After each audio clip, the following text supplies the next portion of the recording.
What's going on, Bears fans? Welcome to another episode of Chicago Bears Central. C-Dubb, Bobby, Haize, the full team's in the building. Today, we'll be talking about Jaquan Brisker's injury status for the season opener. We got an update on that. The most surprising cuts from the Bears roster cut, getting that roster down to 53. Our boy Jack Sanborn making the roster. We'll talk about all that and more on today's Chicago Bears Central. You are now tuned in to Chicago Bears Central, your number one place for all Chicago Bears news and content. All right, fam. So the Bears got the roster down to 53 people. They cut about 25 people over the last 24 hours. What was the most surprising cut for you guys? I'm gonna give me one cut. Give me Thomas Graham Jr. Man, I thought that he could beat Vildor for that spot, and I'm gonna just throw one more in. Tonga. Okay. I'm surprised my man Tonga didn't make it. Maybe it's conditioning or something. He definitely didn't pop out the scream in the preseason. I'm just like, damn, I thought at least they would be a lock to make this team, but they didn't. Hey, no boys to men. I didn't even have Tonga on my list of people who could potentially be cut. Like, I thought there was no chance that he would be cut. Like, you that big, that strong, but for that credit, he's that big, that strong, and literally when he's out there, you really don't even feel it. So I guess that's what the Bears looked at that with, man. Bobby, what was your most surprising cut? it was definitely Thomas Graham for me, man, simply because I was one of the ones that say he was going to beat Tavon Young out. Hey, and I stand corrected. He ain't good enough. Shit, I at least thought Vildor was going to be cut, but he's still on. Honestly, the Bears, after even making cuts, getting it down to 53, Tonga was still on the thing, and then they saw another defensive tackle on there. I believe it's Armand Watts. That's when they pulled him up. Was like, we like what we see a little bit better. Tonga, we'll holler at you, my boy. And so that was really surprising, but you know what I'm saying? But I can't, pretty much like disagree with the Chicago Bears on that, because it's like, I mean, some people liked him and wanted to pull for him. But what has he done? And it's not enough. But I throw one more in there. It's Kamara. He was one of the ones that I did a short on. He definitely led it is preseason, ladies and gentlemen. Don't go too hard. But he did lead the preseason in QB pressures. And I was like, damn, they might have liked what he's seen. But at the same time, he was an end, and the defensive end is crowded right there. So yeah. I would say this: Michael Schofield. Keep in mind, when the Bears brought him in, it was to bring a veteran presence, and they literally was like, "Hey, man, listen, you're a veteran. You did some good, but you up out of here." Tevin Jenkins got that job. Like, he did that, and you know what? One of the things is that I think one of you guys said it actually. Like, Schofield may have been brought in here just to up the level of competition, and Tevin Jenkins may have looked at that and been like, "Hey, man, no," and he's that starting position, and that's what. Hey, listen, so I mean. The fact that they cut a veteran, they still have Sam Mustipher, J. Tyree Carter, Zachary Thomas. No, Zachary Thomas ended up getting cut too, didn't he? Yeah, he did. Yeah. So yes, he did. Yeah, I mean, surprising. Any surprise, a shock that Evans got cut from that running back position? I was not. After seeing my man Ebner, I was not shocked at all, because Ebner is clearly the better back at this point in time. Yeah, I mean, it's fair enough. I mean, I didn't know, maybe he wasn't good enough to even play special teams, but I thought he was all right. You know what I'm saying? But Ebner, Montgomery, and Herbert, they got it sealed in, so there's really no spot for him. Yeah. Boys to men. Yeah, I mean, I think I read something that they may bring him back to the practice squad. So it'll be an organization, I guess. So yeah. That's wild though, man. But hey, the Bears got the roster. Any other cuts that you guys want to talk about? Or anything before we move on? I just want to say that some of these players, like a Graham Jr. and a Isaiah Coulter, like they can't blame anybody really but themselves, because I think they had ample opportunity, more than most, to make this team. And they didn't make that splash. They didn't convince the coaches, so it's really on them. But both of them, they on the practice squad. They got signed. Yeah. So they good. Evans on the practice squad. Graham Jr. on the practice squad. Coulter's on the practice squad. So one of the players that did get cut, Cooley Evans back on the practice squad. Yeah. They brought him back in. So yeah, we'll see. Yeah, that's fair. He stole my pick again, so I ain't gonna. This man reading my damn mind today. I don't know. That's that blood, boy. That's that blood. I was gonna go closer because he worked out with Mooney, so maybe Mooney could have put a bug in for him or something. But he did have a lot of time in preseason game 2 and 3 to show. He played a lot of snaps. So. He played a lot of snaps. Now, we did miss out on some. I literally just said it was going to be updated. I forgot to put it in. Jaquan Brisker will be starting. He's fully healthy. Yes, sir. He will be back by the start of the regular season. We need him. We know the impact that we felt even in his debut in the preseason. And the Bears are going to be a better team with him out there on the field. So I definitely will put that in there before we moved on. And I forgot about it. But our boy Jack Sanborn made the roster. Come on now. Yes, sir. Come on, Rudy. I'm just playing that man, Jackson. Hey, we've been rooting for this guy since game 1, preseason game 1. Bro, he literally showed up big time in game 1. I'm going to read a quote from him. He says, "It was my first time ever going through this, so I was like everyone else. I didn't know what to expect and didn't know how it was going to go. It's tough to see guys leave, but I'm happy I'm here. I think everybody else is too. I think everybody else is too. That's a line. And I'm ready to get going next week. Hey, man. I like this kid, Jack Sanborn. I like him, man. Hey, what if this dude turned out to be a great player, bro? Never know, man. Don't he? Listen to me. Our linebackers got the best last names, bro. Buckus, Singletary, Urlacher, Sanborn. Sanborn, you know what I'm saying? You putting a lot of pressure on the undrafted rookie there, brother. But what I will say is this, man. His ability, like the hits concept, is the thing in the moniker of this defense. He embodies that. He's always around the ball. He makes moves. He's tough. He's athletic to a degree, right? Has speed for his size. Like, I'm not going to say that I think like Jack Sanborn's all of a sudden going to be a starting linebacker for the Chicago Bears, but I will say this. I'm not going to be surprised if 2 or 3 years from now we still saying Jack Sanborn is on this team getting shit done. That's for sure. Facts. Because I know that, shout out my boy Kev. My boy Kev hit me up. He was like, hey, they let Tonga go. I said, it's all right. He was like, he was a fan favorite. I said, Jack Sanborn, a new fan favorite, my guy. Definitely. So that's who we going to root for. And, man, good luck to him. A lot of people he basically went undrafted because a lot of people questioning his athleticism. But one thing that a lot of people say, great coaches, they always say, if you work your ass off, you can beat athleticism any day. So shout out to Sanborn, for real. Hey, man, I just love fighters. He a fighter. That kid is a fighter, and he going to continue to fight. He not done. So are y'all guys all just comfortable in y'all positions, right? You got a fighter and a hard worker coming. You gotta watch it. And he's gonna be, if for nothing else, he's gonna be a hell of a player to have in practice. He's gonna be a hell of a player to come in, especially Jack Sanborn. I think is gonna feast on special teams in a degree. He's gonna be good for that. Ooh, get ready. And here's the question I'm gonna ask you guys: how many games, if any, do you think Jack Sanborn starts this season? Do you think he gets in that starting lineup for any reason this season? Damn, I want to be a homer. That was a great question. That's great. I want to be a homer, but I'm gonna have to, because he gonna play every game, because he gonna play special teams. But he's gonna play every game, yeah. Bart, we can't go injuries, right? Because you know he getting the start of injury. That's too easy. I'm gonna say no.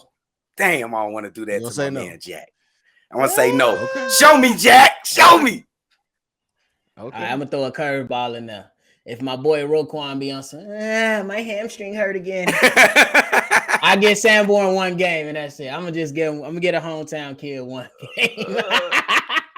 I'm gonna get one game just to be funny. Just to be funny. If Roquan still want to be petty. I say it's gonna be a game where somebody's dinged up, banged up something. And he's gonna get in there, and I'm gonna say this: if you let Jack Sanborn start, he gonna make an impression. That's all I'm gonna say. Oh, don't do it! I'm telling you. I'm saying right. Jack That's Sanborn dead on. He starts at least 3 games this season for the Chicago. Nice. I like that, and that's a bad thing. Don't let that dude have an opportunity, because that's an opportunity. Nah. Hey, don't let him snatch that position. You may never get it back. Bro.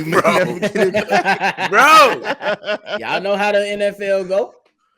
Next man Hey, up. listen, the NFL only cares about talent, and especially the fact that he's undrafted, which means that he's going to have a nice a reasonable contract for the foreseeable future, unless he just balls out this season. So, Oh, bro, yeah, hey, man, yeah. so And be on shout the out lookout y'all for to that. linebackers. I like our starting linebackers too. Now I do like I our like linebacker it. core. Like Yeah. that, and again, that's not a slight to the linebacker core at all. I love our linebacker core. But I still, I don't know, man. The energy alone, like Jack Sanborn just seems like a dog, bro. Yeah, He just seems like a dog, man. So it's like it's hard for me not to say that it's going to be something that you got to get him in there, bro. I feel like it's going to be something. Yeah. Oh, it's destiny. And you also got to look at it like real talk. He's not only played middle linebacker, but he's also played strong side linebacker. So you listen, Matt Adams is good. Don't get me wrong. Yes. But if he is for some reason not, like if you have a matchup issue or something like that, I think Jack Sanborn can get in there, bro. Ooh, Maddie. Yes, sir. Let's go. You better be eating your Cheerios, boy. You better be watching out. On the real though. Man, that's gonna be crazy. I'm just ready bro. to see it, man. Ready to see it. Hey, listen. Let's see it. So out of the players that did end up sticking around, Vidor was one player that we all thought may have been cut. So it looks like our cornerback core is going to be Jalen Johnson, Kyler Gordon, Kendall Vidor, Lamar Jackson, and Devontae Harris. Who gets the nickel spot on it? Oh, okay. The nickel spot is going to be now. Listen, they got Kyler Gordon as the starting other cornerback, but he's going to. I think Kyler Gordon's going to be the nickel back, and you bring Lamar Jackson in for the other side. So I'm going to say Kyler Gordon. Okay, so you think Lamar Jackson is going to be ahead of the depth chart than No. When we go to 3 to where we have to go to nickel situations, you move Kyler Gordon. He's so athletic and so agile and fast that you move him in that slot position. Move Lamar Jackson over there to the other side of Jalen, and I think that's the best recourse. I think they might go that way. Yeah, I think I like that. I like that. Okay. All right, Bobby, what you think? Yeah, so basically, C-Dubb, you basically saying it's all depending on matchup. So whoever, because I know it's like sometime when the Rams or somebody like that, they like to put Cooper Kupp or somebody in the slot. So you saying okay, that makes sense. I mean, I think I don't know. I don't think this coaching staff gave up on Vildor, and I'm gonna be honest. Like we saying the look, goddamn, the arms here with the look. But I think that the man might surprise a few people. I knew it was coming. There you go. Y'all see him. I think he might surprise a few people, or if they might, I don't know if they have it sealed up already. You know what I'm saying? But I remember we had Cruikshank. I don't even remember seeing him on the field much though. No, I didn't either. He got cut early on, didn't he? I thought they kept him. I thought he got cut yesterday. Oh, is he still on? He got cut yesterday. Oh, okay. Yeah, unless I'm reading the wrong thing. If I don't see you, I think you got cut. That's all I can say. For real.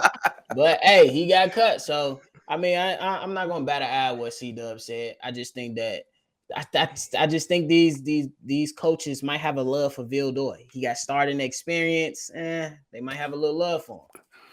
I want to say one thing before you go. Duke Shelley. I think he was a pretty good player last year. I think he was good. He just didn't get his opportunities. I'm so sad for Duke Shelley. This is one sad cut right here, Duke Shelley. Because I thought that kid was fighting. He just couldn't get on the field for some reason. Yeah.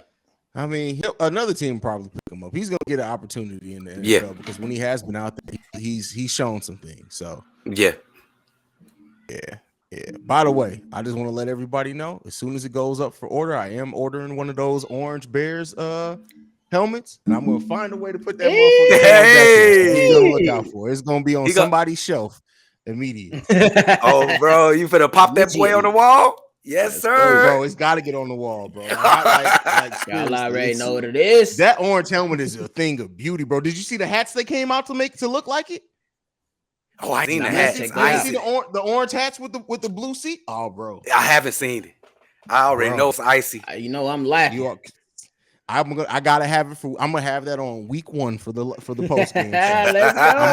I ain't gonna let it touch my head until then. But it's happening. Be on the lookout. Oh, I can't wait is we doing a prediction show for the game coming up? You know, not today. I can't wait when it's time. We got a week or so. We getting to it. I can't wait. Oh, they think we can. I'm gonna save it. Well, they think. All right. Before we go, we got one last topic today. The Bears have signed 6 players off waivers. So they've signed offensive lineman Alex Leatherwood, nose tackle Armand Watts, defensive back Josh Blackwell, defensive end Kingsley Jonathan, and linebacker Sterling Weatherford. Oh, and tight end Trevon Wesco. Any of those names stand out to you? Seems like they were really interested in Leatherwood for sure. For me, it's gonna be Leatherwood, man. Guy from Alabama who John Gruden drafted as a first-round pick. Pick just a season ago. Exactly. Started all 17 games. Now he do got some highlights, and I'm like, hold on, he getting his ass pushed back like this. But for real. But at the same time, sometimes some players flourish better in different situations. So if the Chicago Bears feel like, hey, we probably can help this guy out, you know what I'm saying? I don't think it's a big risk, but it's definitely one of those high reward things again. You know what I'm saying? I think he owed like $5 million over the course of the next 2 years with a 5th-year option. So that to me, that's solid if you can help him out. But hey, you definitely continue to put pressure on the guys that's starting. You need to be on your shit. Otherwise, we got these guys that's behind you on the second string and on the practice squad who we want to develop, who we want to continue to work with. And shout out to the coaching staff for not being complacent. They're like, yeah, we know who our starting lineup gonna be, but that don't mean we got to stop evaluating talent. So shout out to them.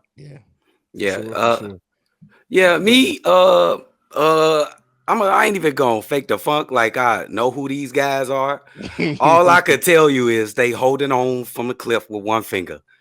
They almost out this league, and you know what I'm saying? They just holding on. They trying to make it. So go ahead. I feel good for y'all, bro. Go ahead. Keep going. Well, one of the surprising, even somebody who was available is Watts. Watts was expected to be a starter for the Vikings and got cut last season. Yeah, he was expected to be the starter. 5 sacks, 333 pressures on the QB, and 10 QB hits and only 9 starts last season. That's not bad, bro. He was expected to be a starter and got cut. Damn, that's crazy. That could be a surprisingly. Yeah, that could mean something, bro. Damn, what the hell? He was doing donuts and shit with Pringles. They cut his ass, bro. Tonga was on the team. They cut him, Tonga, to put him on there. To put Watts in. Yeah, that's this. So damn.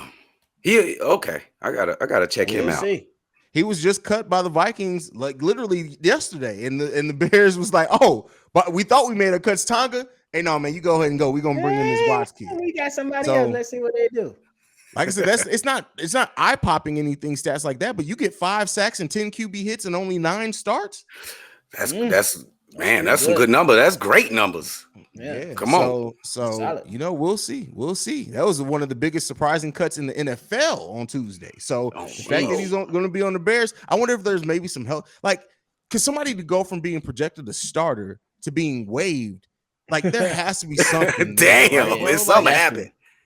Because even looking at the Vikings like depth chart now, it's not like it's somebody that you would say that like, all right, yeah. Even if you think that a couple of players are better, you would still think you would want to keep them on your bench. Yeah, you know what I'm saying. Keep them in rotation. Second string, you know. What do you do? You just gotta say what the hell do you do? They don't want to say it's bogus. It's something bad. He wants to walk there and told the coaches, "Yeah, fuck you." God, no. Real though. You know, get this motherfucker up out of here. Get this for real, bro. Absolutely. But yeah, him and Watson, Leatherwood, honestly, like they're probably some of the most potential. Like Leatherwood was a first round pick. So like clearly, what college he go to? The talent was there. He went to Alabama. I don't even know. He went to Alabama. He went to Bama. Yeah. So I believe so. I know somebody gonna correct me. No, Bobby, he went to. I believe that's he crazy. went to Bama, just a first round pick. He was a first round pick in 2021, bro. So it's not even like he's had a bunch of time. Like, So maybe the Bears, you prove it. It's the prove it season for a lot of people. So they brought in people that had some promise, had some talent. They're gonna take a look at them. So. Yeah. It's got to be an opposite end, though. It's it's a mirror. It's something. No, I'm on the other side. What's to that? What's got to be something? Maybe it's a bad team. What's up? Like it got to be something. Yeah, it might be that. It might be that. Yeah, because I know what I heard is what they was trying to trade him. And come on, man, a lot of people ain't gonna fall victim to a lot of these teams when they try to trade players and everybody know you want to get rid of them. They're gonna let you just have them. And then boom, they was like, boom. And then shout out to the Bears, like I said, for continuing to evaluate talent. Yeah, that's what I like to see. Definitely. Hey, you know, Ryan Post, he moving towards genius a little bit. I ain't gonna say he an idiot. He ain't getting close. He moving. I like the way he moving. You say that now. Yeah. In week 5, Pickens goes for 200 yards receiving, and Larry Ogunjobi has 3 sacks. C-Dubb gonna be in this motherfucker. You jackass motherfucker. Hey, the shit is dynamic. That's all I gotta say. Funny. Yeah, bro. That's what it is. Hilarious, bro. But yeah. Unless you guys got anything else, man, that is it for today. Oh, man. It's the best for to play a regular season game, bro. It's y'all finna be with the Chicago Bears Central crew, after the game. It's finna be lit up in this joint. I'm sorry. Tune in. We finna get this. Yes, definitely. Man. Tune in for sure. But otherwise, Bobby, tell them where they can follow everybody, man. Let's get up out of here. I got 2 quick things. Ladies and gentlemen, Ryan Post, when he was introduced, he said that he was going to build through the draft, evaluate talent, and have self-awareness. So far, he's lived up to that. And then number 2, y'all know this Serena Williams last ride. Jump on and watch some damn tennis and support that woman, man. For a little bit. And then after y'all doing that, y'all jump on Shy Bulls Podcast. Check out me and C-Dubb. We got a few things brewing up. If y'all like my coffee drinkers. Hey, it's pumpkin spice time for my people that like pumpkin spice too. But then go ahead and check out my boy Haize at CEO Haize on all social media platforms. And then he gonna give y'all the collectives. You can follow us collectively at Shy Bear Central. You can send us any feedback, questions, comments, concerns, ChicagoBearCentral@gmail.com. You can also send us a text and our voicemail 773-270-2799. We are the #1 spot for everything Chicago Bears related. For C-Dubb, Bobby, I'm Haize. This is Chicago Bear Central. We out, y'all. Bear down. Peace, y'all. Boom. This has been a presentation of the Break Media.